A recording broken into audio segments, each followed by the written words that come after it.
আজ বাংলাদেশে একটি ঈদের দিন, কারণ দীর্ঘ 17 বছর পর আমাদের জাতীয়তাবাদী দলের ভারপ্রাপ্ত চেয়ারম্যান জনাব তারেক রহমান আজকে দেশে আগমন করবেন। আমরা তার আগমনের জন্য শুভেচ্ছা অভিনন্দন জানাতে আসছি। সাথে সাথে আপনারা জানেন, দীর্ঘ 4 থেকে 5 বছর আমরা 1 থেকে 12তম নিয়োগ বঞ্চিত শিক্ষকবৃন্দ আন্দোলন করে আসছি। সাবেক প্রধানমন্ত্রী স্বৈরশাসক শেখ হাসিনা আমরা বিএনপি করে বিদায় দীর্ঘ 17 বছর আমাদেরকে কোনো নিয়োগ দেয়নি। আমরা নিয়োগ বঞ্চিত হয়ে এই 17 বছর স্বৈরশাসকের বিরুদ্ধে লড়াই করছি।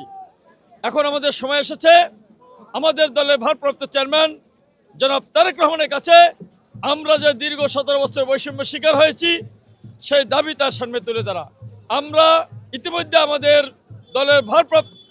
দলের মহাসচিব মির্জা ফখরুল ইসলাম আলমগীর সাহেবের সাথে আমরা দেখা করেছি, আমরা রিজভী ভাইয়ের সাথে দেখা করেছি এবং আমাদের শিক্ষক কর্মচারী ঐক্য জোটের আইকন, শিক্ষক সমাজের সবচেয়ে জনপ্রিয় নেতা অধ্যক্ষ মোহাম্মদ সেলিম ভূঁইয়া স্যারের সাথে আমরা দেখা করেছি এবং তিনি আমাদের মহাসচিব মহোদয়ের সাথে আলোচনা করে তিনি চাকরির নিশ্চয়তা দিয়েছেন। বলছেন বাংলাদেশ জাতীয় দল যদি ক্ষমতা আসতে পারে আপনাদের যাদের সনদ আছে আমরা সকলকে চাকরি দেব। এই প্রত্যাশা নিয়ে আমরা জনাব তারেক রহমানের কাছে, হয়তো আমাদের বাণী পৌঁছবে কিনা আমরা জানি না, তারপরে আমরা যেহেতু তাকে অভিনন্দন জানাতে আসছি, সাথে সাথে আমাদের এই নিয়োগ বঞ্চিত শিক্ষকদের পক্ষে কাজ করার জন্য আমরা এসেছি।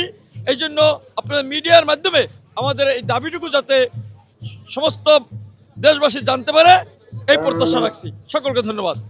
আজ ঐতিহাসিক স্বদেশ প্রত্যাবর্তন দিবস। বাংলাদেশের সাধারণ মানুষের মধ্যে আনন্দের জোয়ার এবং সবাই উচ্ছ্বসিত।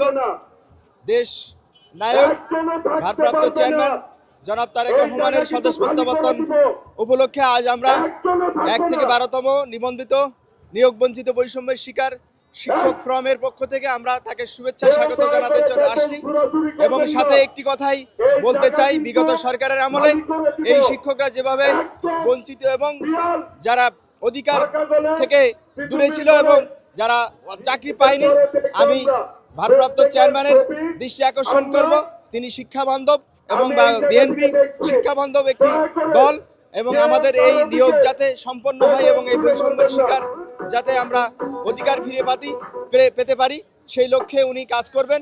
এবং সেই সাথে আমাদের বাংলাদেশ জাতীয় কেন্দ্রীয় শিক্ষক কর্মচারী ঐক্য জোটের আইকন এবং আমাদের সর্বজন শ্রদ্ধেয় এবং অতি পরিচিতমুখ অধ্যক্ষ সেলিম ভূঁইয়া স্যারের নেতৃত্বে আমরা যে 1 থেকে 12তম নিয়োগ বঞ্চিত বৈষম্যের শিকার শিক্ষকবৃন্দ এবং বিএনপির মহাসচিব মির্জা ফখরুল ইসলাম আলমগীরের এবং আমরা যে অবরোধ করেছিলাম বা এনটিআরসির সামনে এবং শাহবাগে, উনি আমাদের আশ্বাস দিয়েছেন যে বিএনপি যদি ক্ষমতায় আসে তিনি আমাদের এই নিয়োগের ব্যবস্থা করবেন এবং সব বৈষম্যের অবসান ঘটবে এবং যারা এই বৈষম্য এবং দুর্নীতি করেছে তাদের যাতে আইনের আওতায় নিয়ে তাদের যথাযথ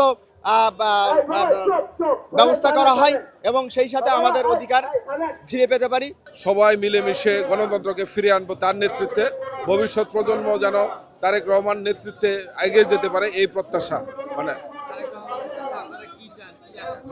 আমরা আমাদের যে গণতন্ত্র হারিয়ে গেছিল এবং সেই গণতন্ত্রকে আমরা তার নেতৃত্বে আমরা ফেরত পাবো এবং বাংলাদেশের মানুষ ভোটাধিকার যে আগামী বাংলাদেশ বিনির্মাণে তার ভূমিকা সামনে থাকবে এবং তার নেতৃত্বে বাংলাদেশ এগিয়ে যাবে, এইটা আমাদের প্রত্যাশা।